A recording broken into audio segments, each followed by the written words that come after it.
मित्रों नमस्कार, मेरा नाम है तरुण छेत्री और आज हम उत्तराखंड वन दौरा पेपर सीरीज जो हमारी 1000 क्वेश्चन आंसर की चल रही थी उसमें पार्ट 6 देखेंगे। तो दोस्तों सबसे पहले हमेशा की तरह मोटिवेशन देखते हैं हम। महानता कभी ना गिरने में नहीं बल्कि हर बार गिरकर उठ जाने में है। तो दोस्तों इससे हमें सिर्फ एक ही बात का पता लगता है कि अगर हमारे किसी भी पेपर में नंबर कम आ रहे हैं तो हमें मायूस नहीं होना, हमें दोबारा से मेहनत करनी है चाहे कुछ भी हो जाए, क्योंकि स्थिति बेहतर होगी। और एक बात हमेशा याद रखना, वक्त हमेशा बदलता है, ठीक है ना। और इस जो मोटिवेशन है इसमें भी यही बताया गया है कि वक्त बदलता है। एक बार गिर गए, दूसरी बार उठो तो कुछ ना कुछ तो बदलेगा जरूर, थोड़ा बहुत तो सुधार अपने अंदर होता ही है। तो हम शुरू करते हैं आज के क्वेश्चन आंसर। प्रकाश वर्ष होता है, प्रकाश वर्ष क्या होता है? एक वर्ष में प्रकाश द्वारा तय की जाने वाली दूरी को हम क्या कहते हैं? प्रकाश वर्ष कहते हैं दोस्तों, ठीक है। सेकंड क्वेश्चन है समुद्र की गहराई नापने के लिए कौन सा उपकरण प्रयोग किया जाता है? फायदोमीटर। तो आज के क्वेश्चन थोड़े इजी टाइप के हैं, वो इसलिए रखे गए हैं क्योंकि जो पेपर है वो इजी टू हार्ड, ठीक है ना, मॉडरेट वाला बनता है, तुम्हें पता ही है। उत्तराखंड में हमेशा मॉडरेट क्वेश्चन पेपर बनता है, इजी भी आते हैं हार्ड भी आते हैं, तो हमें दोनों चीज़ लेके चलना चाहिए। और दोस्तों चैनल नाम है एग्जाम प्रिपरेशन तैयारी जीत की, तो चैनल को सब्सक्राइब कर देना, वीडियो को लाइक शेयर जरूर कर देना और बेल आइकन दबा देना दोस्तों। नेक्स्ट क्वेश्चन चलते हैं थर्ड। कंप्यूटर की चिप्स किस पदार्थ की बनी होती है? तो कंप्यूटर की चिप्स किसकी बनी होती है? सिलिकॉन की। और सिलिकॉन सिटी किसे कहते हैं? बैंगलोर को।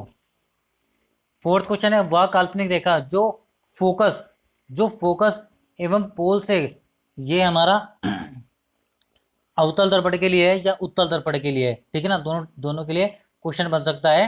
तो आपको जो लेंस वाला चैप्टर है, हमारा प्रकाश वाला चैप्टर है, उसको पढ़ना पड़ेगा एक बार, ठीक है। प्रकाश वाला चैप्टर आप जब पढ़ोगे तो आपको काफ़ी चीज़ें मिलेंगी इसमें से, और क्वेश्चन प्रकाश वाले चैप्टर से आना ही आना है दोस्तों। इसलिए इस वाले क्वेश्चन को भी देखो आप, कहना क्या चाह रहा है क्वेश्चन में। वह काल्पनिक रेखा जो फोकस एवं पोल से गुजरते हुए गोलाकार दर्पण पर पड़ती है वो क्या कहलाती है? वो कहलाती है मुख्य अक्ष, ठीक है। जो मुख्य अक्ष होता है किसी भी लेंस का, वो उसके ठीक बीचों बीच होता है। आप कोई गोलाकार लेंस लेंगे, जहाँ पे उसका मिडिल पॉइंट आएगा, उसी में हम सीधी रेखा खींच देंगे उस मिडिल पॉइंट से, तो वो उसका मुख्य अक्ष कहलाएगा। फिफ्थ क्वेश्चन है अगर किसी वस्तु का फोकस अवतल दर्पण पड़ता है, अब देखो अवतल दर्पण की बात कर रहा है वो, ठीक है ना, उस समय दर्पण लिया था, अब अवतल दर्पण ले रहा है। अगर किसी वस्तु का फोकस अवतल दर्पण पर पड़ता है तो उसकी छाया कैसे बनेगी?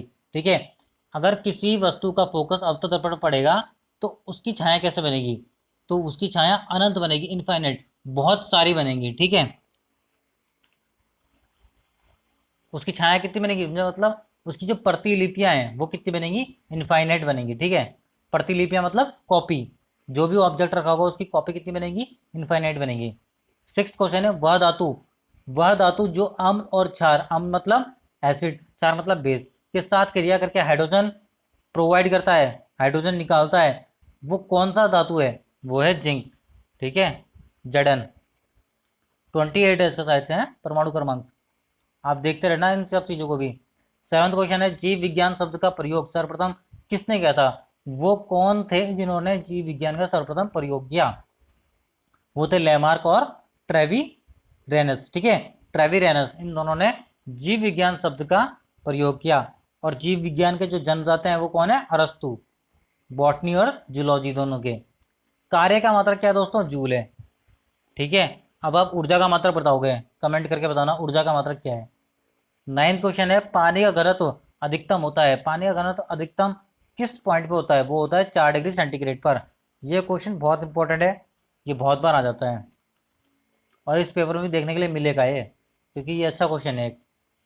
यदि दो उपग्रह ध्यान से सुनना क्वेश्चन को, यदि दो उपग्रह एक ही वृत्ताकार कक्षा में चक्कर लगाते हैं तो उनके समान क्या होंगे? वेग समान होंगे, ठीक है।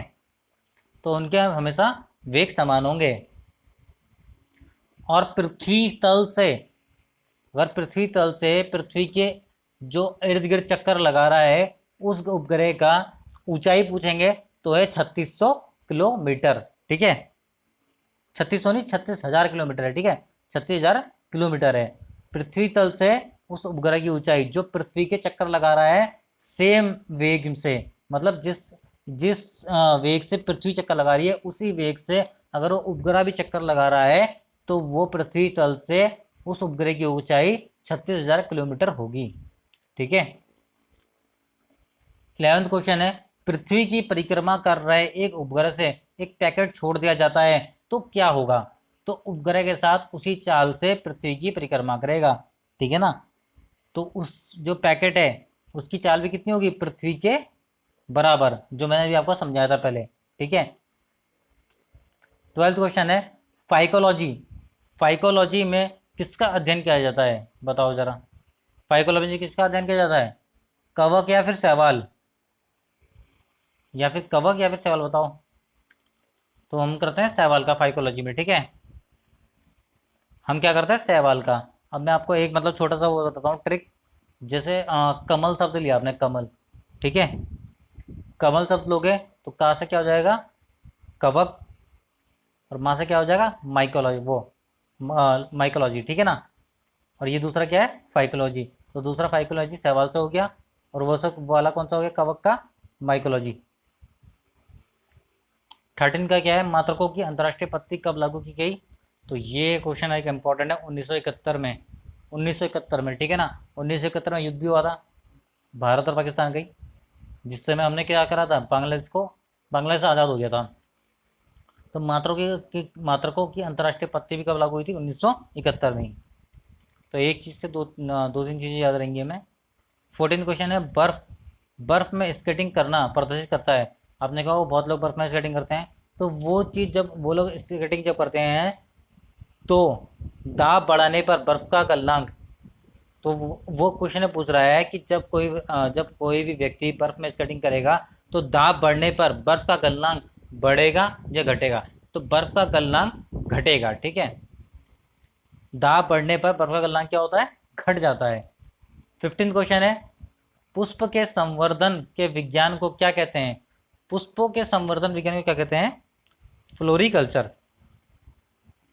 फ्लोरिकल्चर कहते हैं। ठीक है। 16 क्वेश्चन है, निम्नलिखित में से कौन एक अस्थायी कण है? न्यूट्रॉन। अब इसे अस्थायी कण क्यों बोला?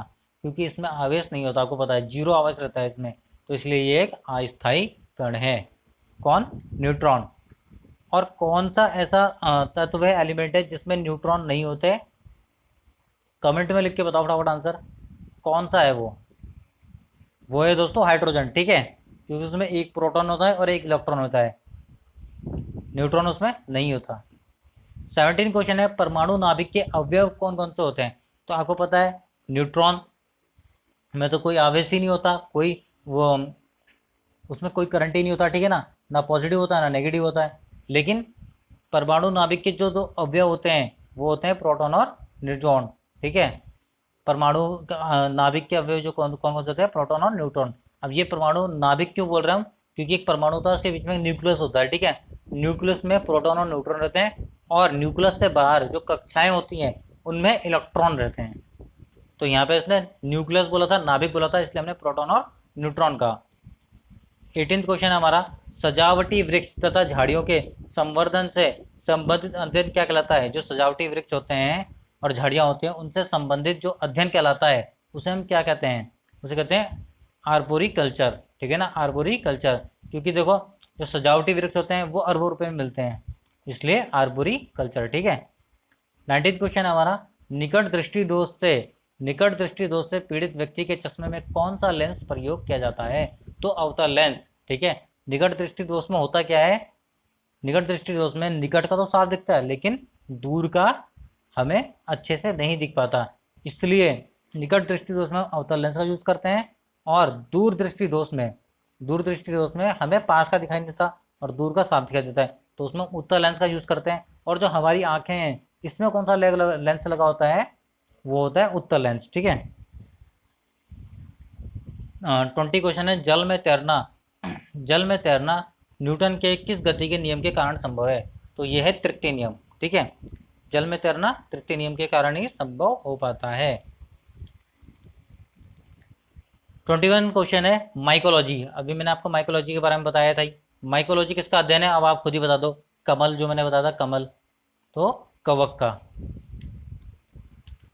शैवाल को लिख गए, यहाँ पे कवक आएगा।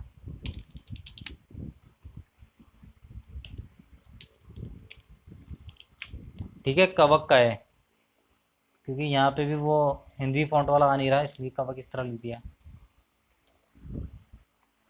22 क्वेश्चन है, कोई पिंड तब तक विराम अवस्था में ही बना रहेगा जब तक उस पर कोई बाह्य बल कार्य नहीं करता। ये कथन किसका है? तो ये कथन किसका है दोस्तों?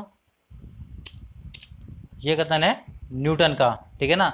और ये कथन न्यूटन का है, और ये किससे बताया था उसने? प्रथम नियम से।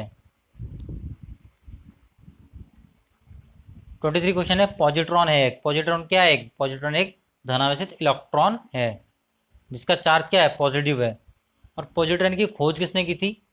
पॉजिट्रॉन की खोज की थी एंडरसन ने, ठीक है। याद रखना, लिख लेना आप इसे कि पॉजिट्रॉन की खोज किसने की थी? एंडरसन ने की थी। और जो पॉजिट्रॉन कण है, ठीक है, इसमें धनावेशित वो है चार्ज, तो ये इलेक्ट्रॉन का वो है, मतलब इलेक्ट्रॉन का प्रतिद्वंदी बोल लो या इलेक्ट्रॉन के अगेंस्ट बोल लो, ठीक है ना। इलेक्ट्रॉन और पॉजिट्रॉन दोनों में अपने आप में अलग अलग चीज़ें हैं। अगर पॉजिट्रॉन का पूछेगा तो हमें इलेक्ट्रॉन लिखना पड़ेगा, और इलेक्ट्रॉन का पूछेगा तो हमें पॉजिट्रॉन लिखना पड़ेगा, ठीक है। 24 क्वेश्चन है, नाइट्रोजन स्थिरीकरण में लैग हीमोग्लोबिन का क्या कार्य होता है? ये एक इंपॉर्टेंट क्वेश्चन है, ये पिछले पेपर में आ भी चुका है।